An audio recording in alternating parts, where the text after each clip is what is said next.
mhlawumbe sesiphendukile njani mangani mama nezindana zonke zomhlaba ukuze ngalesi sikhathi hlala kuhlelo ngisakhumbula siyabonga kakhulu ke hambani ku YouTube abantwana bathi hayi singasayizwe yabesikhathile but if you go to YouTube channel Ezwachisa sibana channel sayibona khona bana you can listen to the whole show without interruptions and enjoy phela ke lapha ke uMark liyamazi ukuthi njani entweni zakhe copyright so abanye bathi asizwe kwase ukhatakhatha kwathintini go and watch on YouTube and subscribe there. Right. Meanwhile, I like this page. As a cheese of bed, shade. Sabonga ke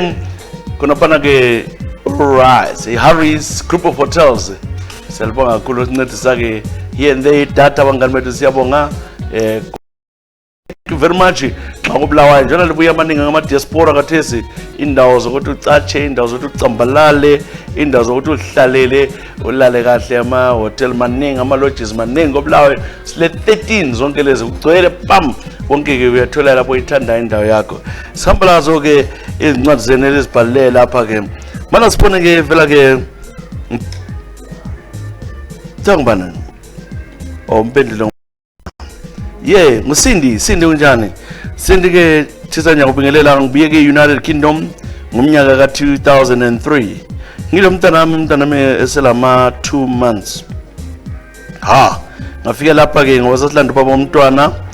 kahlala sehlukana baba umntwana ngakhulisa ke umntwana ngedwa sehlukana 2009 ngakhulisa ke umfana lo ke wafunda umntwana muqalise ke inkeme echisa abangana bakhe bemchovela into ezingayisizo base becina ke besiya ropa omnye ugogo kodwa behlala khona cela ungaqamba ukuthi base sithi umntana wami iziphi involved kuma drugs abuya amapholisa asiguduza ebusuku ngoba ke umngane wakhe wayitholakala ethengisa ama drugs ongunye la wayefunda kwenye college wayemkhudlana kulaye kuthe kunjalo ke umntana wami wabotshwa ekubotshweni kwakhe bacabe gwejiwe kwasokuthiwa gogona ama 18 months emncane njalo efunda manje ke sekumele ukuthi aphume iminyaka ophuma yafika babe sithi khona umntana wami is not mentally stable babe emtshalo ukuthi waye ku sectioner kade ngikhuluma nje umntana lo has been in a mental hospital for the past 6 years he is okay right konke kodwa bayala every time balokumrelease ngiyayibona iplan yabo ugcina sifunda umntana mama deport ngibuhlungu ngechisa mbhalakela incwadi mhla ka 11 May 2022 ngikhuluma nje ke uphakathi abanye basenze khona ngane bambona ke umfana wami kaza akenze lutho lubi lanxa simvakatshila kazakalwe lo muntu into le ke ngizisa ubuhlungu obukhulu ke chisa ngikwazi ukuthi ingaphathwa njani ungangisiza ngani ngicela ke unjale ke izingoma entemba kubana ke ngangiduduza nxa ungathola even iliyana ke uqambe bana uvuyo ngiyamthola uvuyo usithi ucela ingoma ethi ethanda umama wakho gogo wakhe ethi khona imfuyo yatholakala yini sport mana ingoma yakho sibona ingoma yakho ngiyayithola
Mfuyo mokhana ingoma yokuthela mnandi mokwena sithi ke ikhona imfuyo siyitshale ke uSindi umntana kaMpendulo remains incarcerated besithi yena ke i-drug dealer but afterwards bazibemtshela ukuthi khona ya sectioned abantwana nyawazi abantwana abafana eNgilandi basengozini embi with the system phela stereotyping ekhona inzima so nxa umntwana ngumfana seNgilandi be careful kunzima lapha kunjalo nje luhlelo olwakho kwemidlalo othandeka uhlelo ke ngisakhumbula liyabhalela ngapha ke izincwadi zenu abaningi bajala ukusenda even basende ku abayisenza WhatsApp abayisenza kulokuzeni ku email abanye ke senza ke ku messenger cela ke lisibhalele zibuye ke izincwadi zenu ngokusheshsha okukhulu siyayibala ke incwadi yenu liyazi izindaba zeZimbabwe bakwethu ke siyabonga ama diaspora sebuyile ke ekhaya maningi ngokwamagama asebebuyile already siyakwazi the long holiday libe kwazi uzosiphatha cela linizofixa indaba zenu zama buildings ezindlu lezihlobo lenze kuhle lingalwi lenze into zenu ziphutshe kamnandi khonapha ke kontuthi siyathunga abaningi ababuyileyo abaningi bathi bajontshela abadlelwa izimali kodwa ke sicela ukuthi likwenze kuhle lingalwanga lo muntu njalo lingakhathazananga libe ngabantu nxa kuyihlobo mbe ngusisi wadla imali khulumisana nani ngoba ke mbona omunye ke awuzonde kakhulu vela u diaspora ebethe tshela ukuthi indlu yakhe siphelile wathola lokho kuyinhlabathi imali lokho ethumela umuntu wenkosi lokho ethumela abantu ngesithi uthumela udadewabo lawo uthi wadliwa ngobhilida kambe lokho ke into enzima kakhulu njalo into ebuhlungu yekela mbaleke Njabulo Phiri bengithandana lo mama emthanda kwamagama kuthiwa ke Thenji Moyo sihlalile isikhathi lalo mama umuntu ke sizwana naye singama best friends kuthe kunjalo ke angazi lapha sesifikile namhlanje sithole eZengland sesifikile lapha ke United Kingdom ngambona ngani ke kasama ngakuhle emzimbeni wakhe kasaqondakali wayengani segenela bo weight engani sesidudla kodwa ke waba lomngane abasebenza bonke ngaleso sikhathi endaweni zabo khona ngale ke okay okuthiwa uSmilo lapha hayi wayebuya wesikhathi sibe sonke nomngane wakhe unkosikazi esemsebenzini ngacina mbona ukuthi uSmilo nguye umphiwe uNkulunkulu acabanga ke ngambona ukuthi ubaba leli phansi nxa ngiyabona ukuthi nasintombi uyavuma athi ke mfana kaPhiri lapho ke khethile ngamsejusa la kade vele umuntu ongithandayo ikucina ke sithandana ke okwamagama sesithontshela ke uThenji hayi ngabona ukuthi uthe sibamba laphana kwabanzima ke kwaliwa kwaza ukubona ngehlukana loThenji ngihamba ngarenta ngathatha uSmilo ngabuya ngizomvelela ke ekhaya waba unkosikazi wami yaqala inkeme ngo2017 mfana kaSibanda lapha koSmilo watshengisa ukuthi uluhlanyelo njani waqasa ungangirafula eNgilandi engasangihloniphi esengitshela uma ngiziphekele watshela ukuthi hayi mina ngisobhoyi lakhe wathi kathi kunjani koPhiri kathi ngalandani lapha ekhaya waqasa ungaqonda kahle umntwana ke ngathola ukuthi vele hayi sekhombele nyike ingongongo njalo chisa kwandabula kakhulu 2018 bengaphilanga ngangena ku depression umfazi kumthanda esendilahle kanje ilanga soze likhohle ngathola khona sokuchake umoya lapha esasihlala khona ethethe yonke impahla yakhe uSmilo washapa zohamba watshintsha lama number wamblocker kuyo yonke indawo wasign out ema computer ke wachiya futhi block lama pages am e-social media ngoba ngangafihli lutho wayengena la yazenzela zantando kuthi wana wacawunda zasala sengimbhala ngasala vele ngize I had to create new emails everything wahamba uSmilo chisa ke uThenji nyamxolisa kwamanje hayi swamuva ona umntana abantu ngingedwa okwamanje ungathola lawe nje oright ngamthatha mfowethu akungisiza angiqale awuqalwa lokho awuqalwa ePhiri Njabulo aqala mntakababa lokho ukuthi mina ngawudingela umuntu le nto engiyenze le kungasenani lokho sizibhala ke incwadi zenu lapha ya uPhiri kutshela kwaphosa kwaba kubi kodwa phela ke mfowethu anti ungwaswazi ubheda usiyadobha udobha kwakho lokhuyana into engazange ibe right ukuthi uyedobha like that, uyethatha umngane wakhe, wesesiyathatha umngane wakhe. Into njalo ixoleleka ithini mfana kithi? Uxoleleka uthini nxa uyathatha ke into enjalo? Awuboni ke into oyenzayo into engekho right. So nxa usenza bakwethu sithanda lo hlelo futhi silayaneni bakithi, hlonipha ke owangawakho, whether indoda yakho whether umfazi wakho, especially ukuthi uyedinga umuntu omngane wakhe. That is the worst thing you can do. That is the worst thing you can ever do. Siyacela ukuthi ke please lihloniphaneni, lingezinto zokuthi uyethatha isihlobo kumbe uthi ufixa omunye manje ethatha umngane, into zakhona it end in tears. I haven't seen umuntu othi ngithethe umngane wakhe ngiyajabula, ugcina sokulama problems amakhulu. I hope ke mfana kethi wafunda okuningi khona ngapho Mr. Phiri, Njabulo Phiri lapho khona. Siyabonga kakhulu ngobhalela ngapha ke asiso brothers yakho.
yiwo-ke yama-Soul Brothers, Sololo Soul Brothers bekutshala sithi bazobuya remix yangikhona sishayele-ke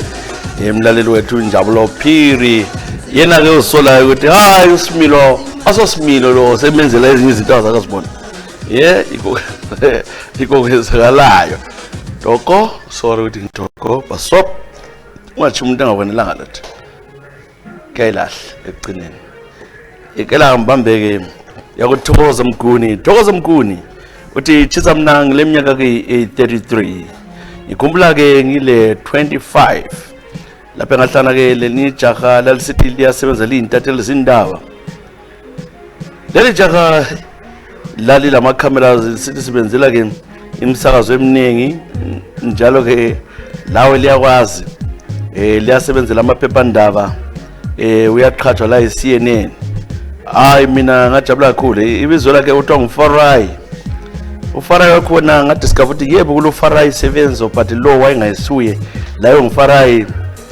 kodwa sithi nguSevenzo kodwa isithupha sakazibhala iFarai Chamnorwa but wayesithi ke nxa sesakaza nguFarai Sevenzo.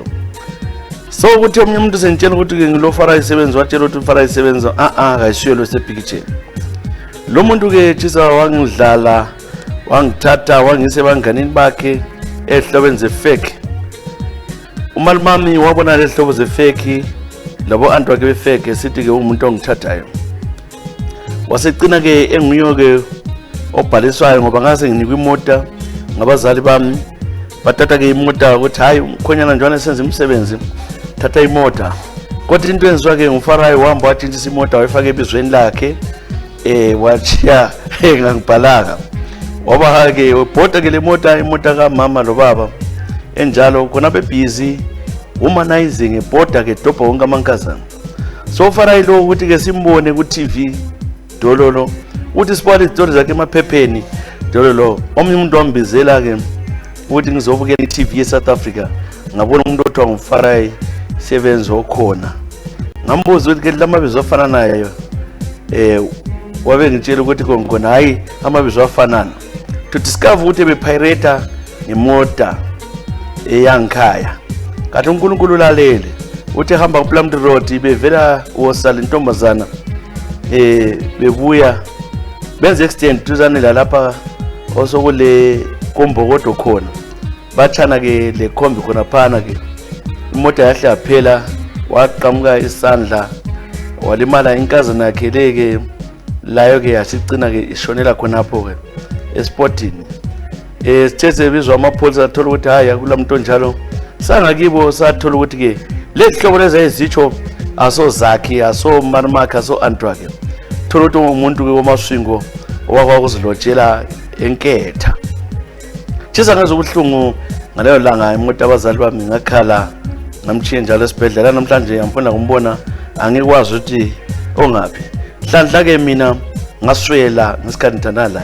ngangilo mntana kade sengangenzani. Yimi Thokoza Mguni sengingapha ngase Perth Australia. Madoda ndoda wazitholela lula mani wazenzela santando phezulu kwakho dadewethu hayi la uyothi ngikhumbile kanti nguguluva madoda kodwa kasenani ke kukhona ukukholisayo kodwa la nto iloko ze results yangikhona. So uthi ke ngicela enye singoma ke singakhuluma okuningi. Ngicela ke ingoma kangithelela yena xa ungathola kabheka umuzi lithini ngathaba kakhulu emdumisweni. Ngiyithola I think so. Emdumisweni.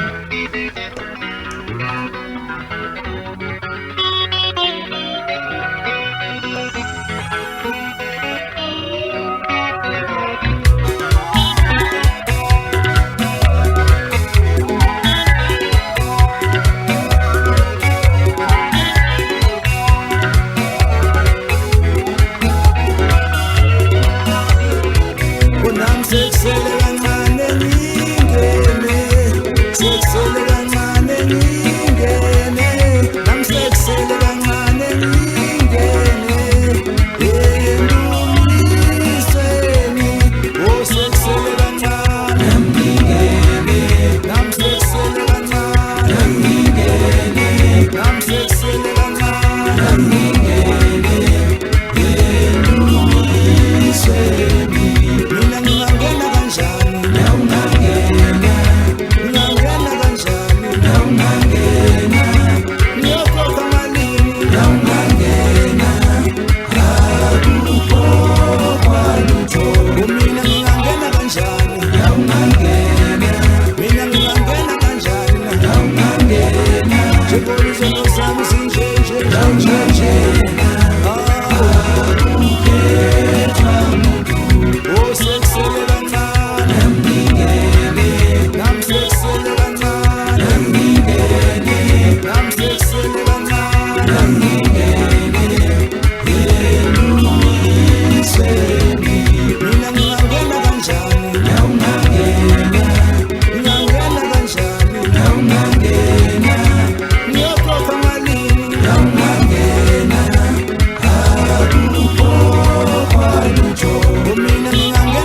ingoma vela ke kubheka umuzi luthuli ingoma sithi ke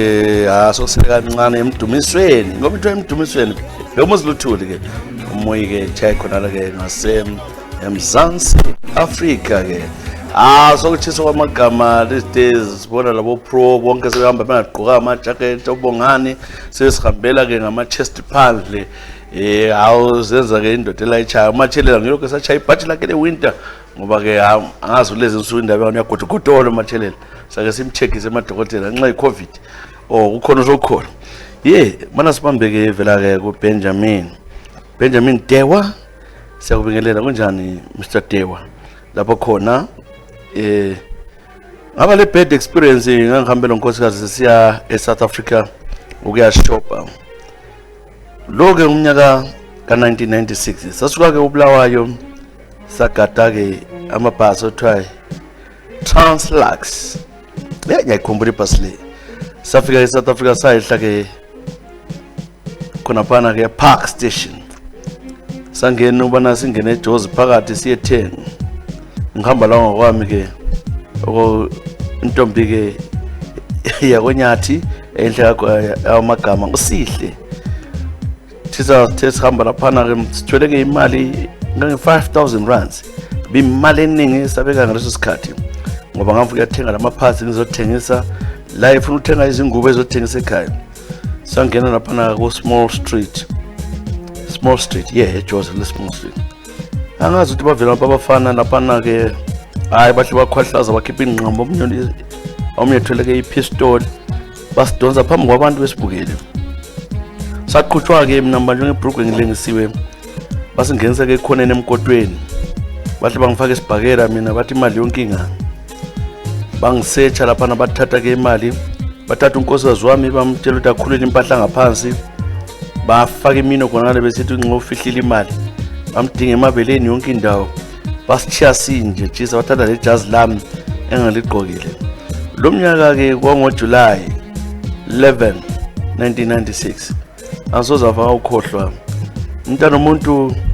kasaphilanga umanyathi ngemva kwalokho ke into le yama affect kakhulu itrauma was too much sangincedwa ngabantu ukuthi sigade sibuyele ekhaya singela cent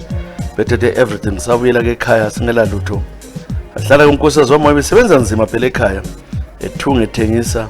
into le yama affect wazi wanshiya ke ngomnyaka 2004 into le ngazange aphinda be right after irobbery liyana ngoba lebusuku wayengumuntu oscreamayo sethuka kunjalo nje ngiyamkhumbula chisa ngicela ke ungitshele ingoma le ayithanda kakhulu ingoma ayithanda kakhulu ke yothi babambanise laba abantu babengela vele egoli baba kunzima lapha nasi ingoma yakho babambanise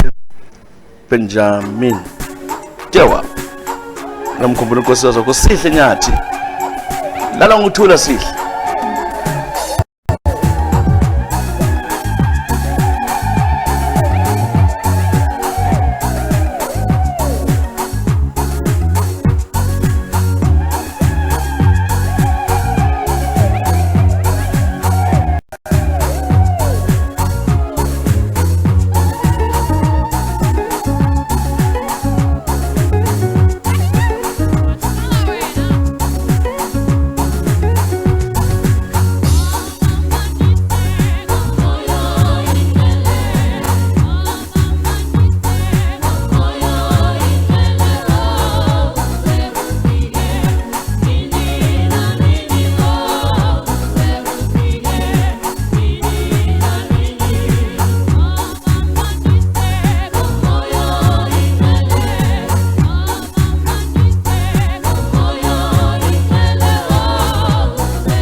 Asoke ingoma ethi babambanise ke Benjamin Dewa wena ke le experience embi ngeSouth Africa laphana kurongo lapha abaphuthuma bakwenza into zakuyibona bayizigelekeqe zigcwele ziya round over Small Street South Africa phela bayisaba ukuncedisa abantu bakubukela nje rojo kuthiwa bayibaningi so ungazama ukuthi uyancedisa kuthiwa ugwaza abanye bakhona so abantu kube bukela but ngathi abantu laba bagenga bayibaningi kukhula nabo bebe 500 banando tsotsi laba benze izimanga angeke baphinde manje tsotsi madoda Musa Sola siyakubelela Musa Sola uthi ke kunjani ngapha ke emsakazweni umsakazo siyaphila ngapha ke kwa Facebook siyaphila kakhulu Musa Sola Musa uthi mina ndabuka kithi ke kukhona leke echolocho lapho khona ngonsukwana sanda kwedlule okay yabhala kudala Ngabuya ke lapha mina sengizohlala ke lapha ke eMzansi Africa. Ngafika kwaba kuhle. Umnyaka lo engafika ngawo wawumnyaka 2007. As usually ke nxa sifika babe sibizwa ke ihlobo zethu kukuhle kodwa indlela abasihlukumeza ngayo mase silapha kwaba nzima. Ngathola nzima ke chisa ngigolojiswa ke laphana endlini ngisiseka ngimlandile omqamba igama lakhe kodwa ke vele ngumuntu wangirafula kakhulu. Buya lamadoda ke khona phana ngimwatshela konke azafuna lokungwathisa impahla yabo mama. My God, athi ngimatshe yonkinto ngaqinisela ngoba lami ngangifuna ukuthi ngihlale ngagcina ke sembabamba sengiphuma. Manje into khona ukuthi ke mina ngabuya sengihlalele ngasabonani laye ngahlala lo bhodi wakomoyo vela ke Plumtree sathana la lo bhodi wakomoyo. Bhodi wakomoyo wangitshela ukuthi wayelama expert wayengantshelanga ukuthi ke wayeboneke ucousin wami lo engangihlala laye ngimlandile eSouth Africa. Kazange vele ke kube le hint ukuthi bayazana nangazikhombela umuntu ngichumini. Sazobonakala sekhaze ngihamba laye. Umza wami wavusa umsindo ongazawubonakala emhlabeni. Wathi vele wayekwazi ngakhomba indoda yakhe ngoba wayembona iboyfriend. Umuntu lo chisa ngihlanela ngo2017 kodwa mina ngashiya cousin wami ngabo 2012 and ukuthi lo muntu uthi wamkhomba ngo2014. Anzange ngibabone bebonke ngangamazi kodwa ke ngaba luhlazo ekhaya ngaba ngihlekisa lakathi ezinsabo hamba ke ekhaya ngoba umsindo wafika waba khona unzima. Abantu basitshela ukuthi lina waswebeze egoli sezoyenza umsindo lapha ekhaya. Ngathethwa kabuhlungu. Namhlanje ngilaye ke lo baba kodwa ke inhliziyo yami vele ke kunzima ngoba ngiyakwazi ukuthi kunzima ukuthi ngibuyele ekhaya ngoba ngaba ngihlekisa abantu basibuthanila usisi lo sefuna lokuchisa indlu yangikhaya. Umama ke kwagcina kuma factor lokho wagcina umama sengwabhubhayo. Ubaba uyaphila kodwa ngayangisa kakhulu. Ngisenzo umuntu ngingawonanga lutho. Yimumusa lapha ke eSouth Africa. Ngicela ke unjele izingoma. Madoda ngoba icoincident ukuthi umuntu wachana laye abuye kuwe kodwa ke lo mama lo sibona ngani wena vele njani wamkhombisazi umbese umhawu asazi selo sizi sorry kakhulu mama. Manje ungafika ekhaya upanitshuba bakho hambe bona baba bakho ungaphile ngendlela zabantu ubancinga nabantu. Ngicela njalo Steve Kekana izisuku ezadlula nasi.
Abanye banamanxeba abanye sebeboshiwe abanye akusakhulunywa ngabo sebethwalwa ngepala abanye banamanxeba abanye sebeboshiwe abanye akusakhulunywa ngabo sebethwalwa ngepala yekanini insuku ezadlula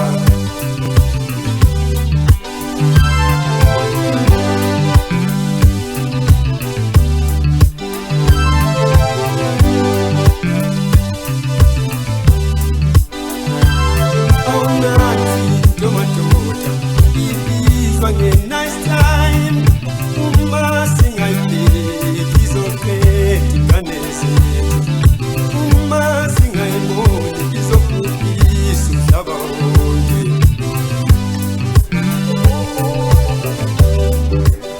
ingoma evela Steve Khan ingoma ethi izinsuku ezadlula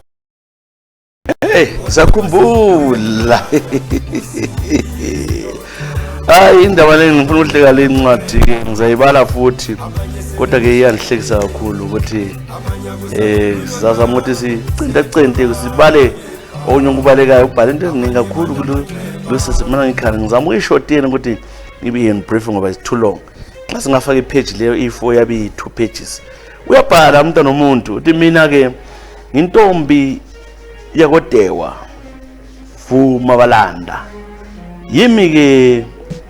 engibhalayo lapha ngihleli ke South Africa ngizakutshela istory esenza la kimi ke mfana kaSibanda mina ibizo lami ke uNoma ngilapha ke South Africa into enzakala kimi mina mntakamoya ukuthi ngathanda nomnye ubhuti insuku zangu khona iminyaka lana emibili kwakunzima chisa ubhuti lo wayevela ke ngase Shoneni esihlala ke siloja ke Luveve into khona ukuthi esilojeni ke ubaba ngikhona umuzi wagcina ezochaya idoor ethi simbangela umsindo kungayisimi ngibanga umsindo kungulo ubaba wayikhuluma ngolimi lakibo ememeze nesikhathi semacansini ebe khala kakhulu ke umuntu wabantu ngoba abantu bayebuza ukuthi ke kwenzakaleni ubaba lo ke khala kangaka uchayiwe kwenze njani ufelwe yini la nxa ngaze ngizama umgqiba ke umqamele emlonyeni loba izandla emlonyeni akhale njalo sometimes ngangicela ngimfuqele eceleni wasesithi mina ngirafu ngoba njalo sisuke ezindlini zonke sihamba kuzo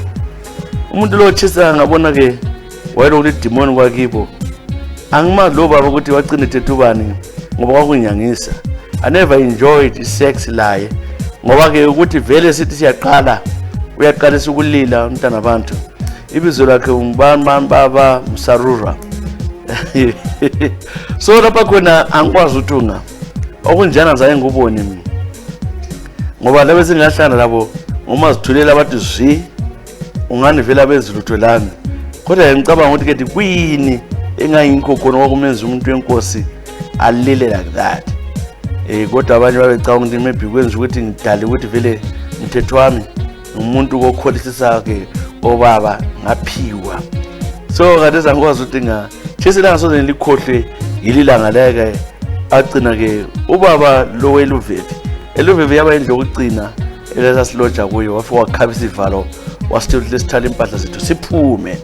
lo ke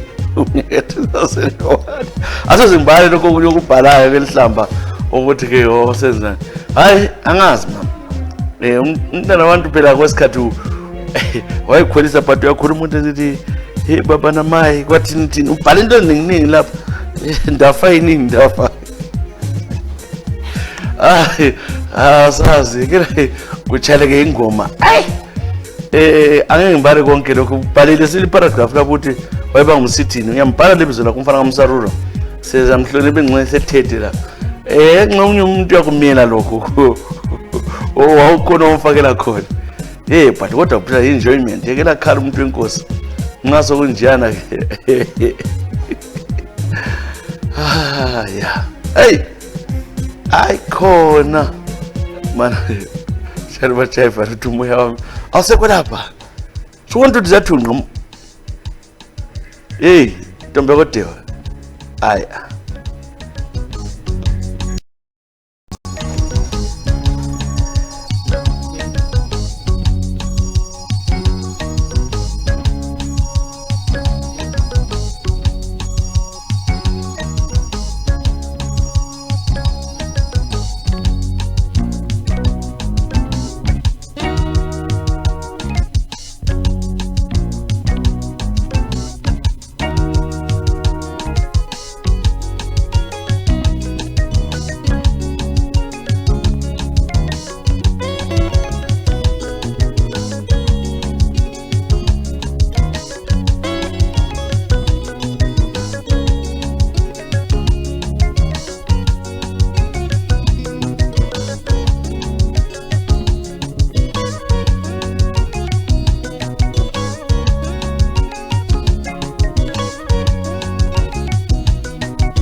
Nguye-ke uMajiwu Love More umfana kaJuma-ke siyitshale-ke Madiwa awubhalile konke ukuthi umuntu wayebiza abazali bakhe yathi mkazi wangu wathi ndizokupanyika yese ndizokupa zwese mkazi wangu nonaka wathi ndini hayi kanti hayi khona masikhathi sangkhona angazi ukuthi ngaphi hey akujwayele ukuthi kube yi-opposite ngabona nangazi umuntu kuyafanana kumbe namadoda anjalo yini Elothi Ndemera unjani Eliot siyakubingelela Eliot Ndemera othi-ke tshisa ngibuye lapha-ke e-United Kingdom ngomnyaka 2004 ngase ngisenza-ke umsebenzi wami ngisebenza njenge-support worker ngiphinde ngisebenze le-industry ngavumela kumedem sengimbisile mina ngo-2008 wangena-ke wenza inursing yakhe waqeda uduba laqala-ke ngomnyaka 2012 umfazi wami engasaqondakali kwesikhathi ade vele emsebenzini abuye ngurafraf athi emsebenzini it was too depressing ngoba wayesebenza laba-ke abathiwa ngabe-mental health ngakho wathi ama-patient behlupha ukhathele isikhathi esiningi but ngizizwe mani umzimba womuntu awukho right every time wayebiswa omunye ubaba ayesithi osebenza laye sebenza bonke into leyo ize yavela ngomnyaka ka-2013 lapha-ke unkosikazi kaLundota wenza umsindo esibhedlela abasebenza khona kwaba lothuli esithi-ke ubabambile ubamba unkosikazi wami le ndoda yakhe khona ngale wagcina kufikiswa omunye umfana wakithi-ke osebenza laye wazama ukufihla kimi kodwa ngase nguzwile indaba leyo yahlupha-ke kwalinyazwana ugcina kusiya-involve amapholisa kwayiwe court lapho engathola yonke inkeme yendaba umfazi kaLundota esekhuluma ku-witness stand esekhuluma ngokwenzakalayo esekubeka-ke egcekeni abantu bonke besizwa lamaphikitsha ubunqunu bomfazi wami konke kwatshengiswa laphana ecourt into leyo yangilimaza ngaphakathi sekuhlukana kanjalo lanamhlanje tshisa amfuni umuntu wesifazana phansi kwami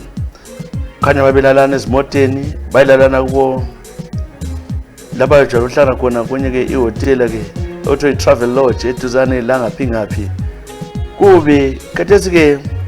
lwana baba buyele emfazini wakhe yena kuselapha yakhona kanti uNkulunkulu uyazi ugcine-ke esuspend wathathelwa-ke iphini ngomnyaka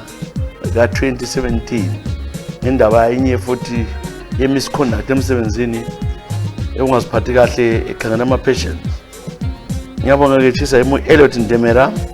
ngicela-ke ungitshalenye izingoma ngicela ungitshale ingoma yebhendi liyana ngoba-ke umfazi wami-ke vele waye ngoma-dramaturist kudala ngiyakhumbula-ke trade fair koBulawayo Eliot Ndemera hawu bantu ijenda ka-Eva sometimes senza izimanga iyakwazi ukufihla futhi lapho amakomo Mr. Ndemera engidlanti siyawubingelela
siqhuma letamla makomo sitshale ke Elliot Emera ke sibambe masinyane ke ukugcina ke lapha ivela ke kuSusan Dube unjani so uSusan Dube ke uthi mina ngithanda ukukhumbula ke umnyaka ka 2017 ngontuthi sathunqa ngibile mvela ke eNgland lapha engahlana khona lo mnye ibhuti ehamba ke BMW wangishela sithenga ama ice cream ngobulala laphana ke umuntu lo ngathandana laye lami nje umuntu wayedinga lanxa ngile boyfriend engilana engasazwani laye kodwa ngicance ngithole ke indoda wangitshela ukwana ke egoli ke wenza kwamathenda yebo wagcina ke sengenze lokho ayifuna ukwenza khona salalana kwaba njiyana ke ngithe mfika ke UK ngahlangabezwa ngamafoni lenhlamba msakazi unkosikazi wakhe South Africa ngoba 34 wathola ama messages anzake ngithethuse njiyana wathembisa ukuthi uyamfaka ku Facebook lani ngamxolisa umuntu wenkosi ngathi bengingakwazi kodwa usisilokazi sisanga indaba yakhona wangitshelela umhlaba ngibuhlungu ngesihlakala lesi ukuthi amadoda akudlala xa ngimfonela uyathi please can you leave my wife alone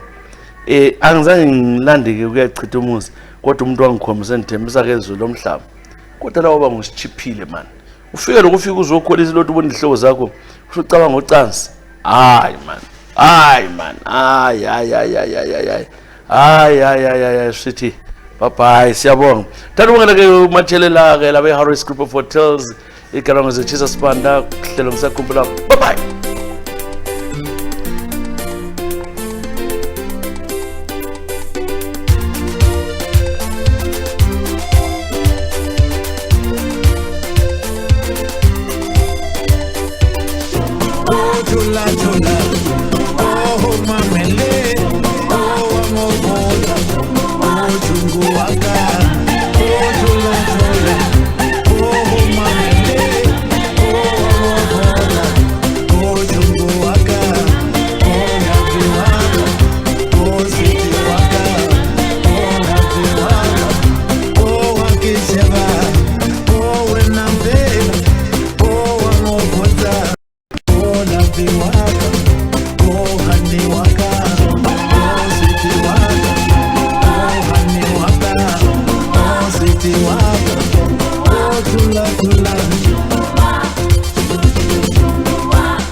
baby